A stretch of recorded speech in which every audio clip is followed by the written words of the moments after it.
Now, to all the delegates at this inaugural Aerotropolis Investor Forum, welcome to Western Sydney. You're all here because you want to share in a once-in-a-generation opportunity to shape a new city and create a new community. The Western Sydney Aerotropolis is going to be built about 20 kilometres west of where we're meeting here, and it will be at the heart of this new community. We want to emulate the success of Incheon in South Korea, Schiphol in the Netherlands, and Dallas-Fort Worth in the United States. We see a world-class precinct of knowledge-intensive industry and of learning, a flourishing economic centre spread across 10,000 hectares. We see a city that will create tens of thousands of jobs in the aviation, aerospace, defence and advanced manufacturing industries, jobs that will flow into other sectors, including education, agribusiness, health, hospitality, logistics and retail.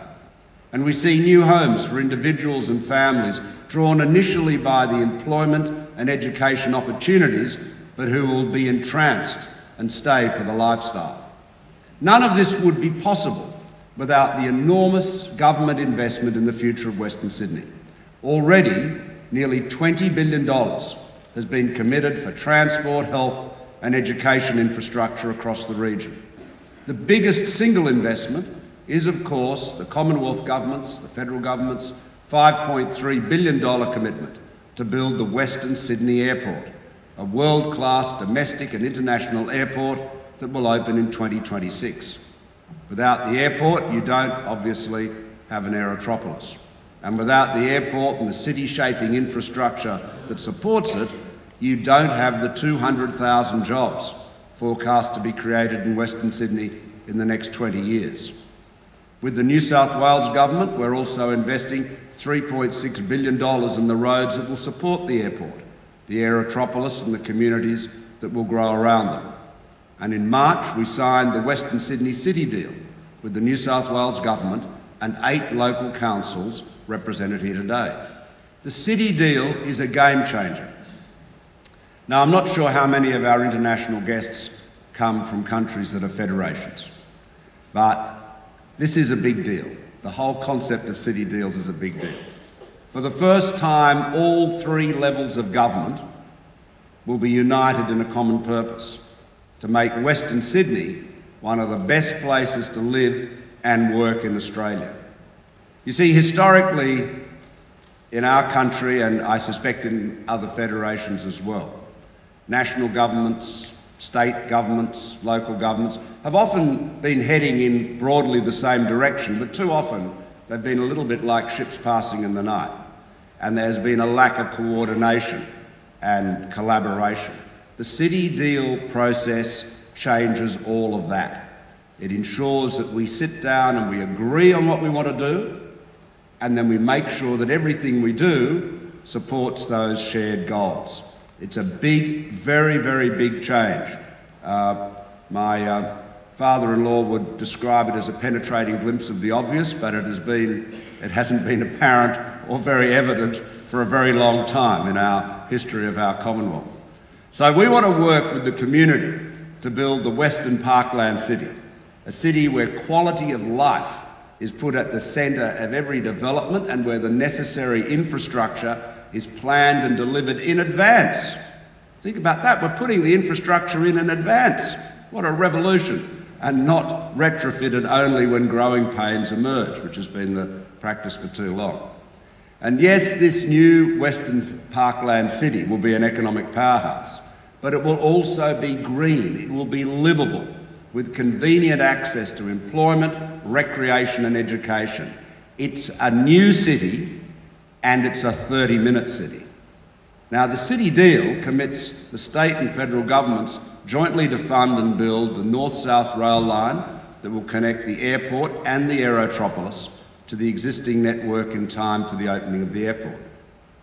It commits us to getting on with the Aerotropolis, starting with 114 hectares of former Commonwealth Defence land, thank you, Minister, just south of the airport.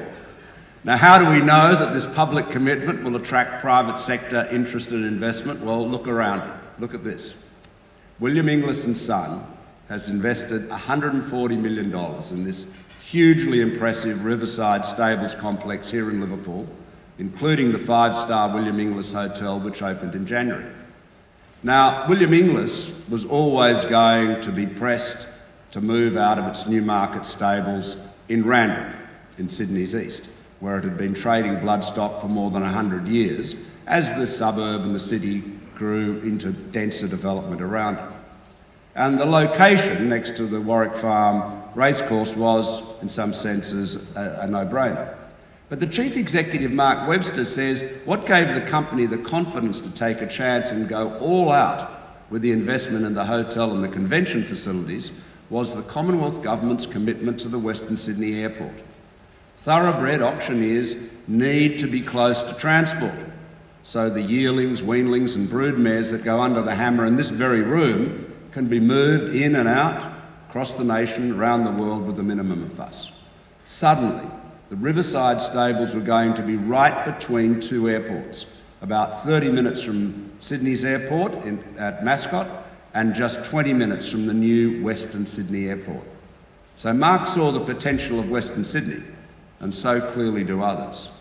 He says that every major hotel group in the world bid for the right to manage the William Inglis Hotel before the company settled on Accor and its M Gallery by Sofitel brand, which is reserved for unique boutique hotels. What does that tell you? We don't see ourselves in Western Sydney, Mark said. We see ourselves at being at the centre of the new Sydney, at the centre of the new Sydney. And he's absolutely right. There is something very special happening right here in this part of our city, in this part of our nation. And there's only one chance to get in on the ground level. I hope today is the start of many conversations that will lead to the public and the private sectors working together to realise the enormous potential of Western Sydney. Have a great day, lots of good discussions. You really are here at the beginning of a most extraordinary journey. Governments working together, infrastructure being planned in advance, a vision as ambitious as it is technological, a vision that is thoroughly 21st century. You are here, right here, at the future of our city. Thank you.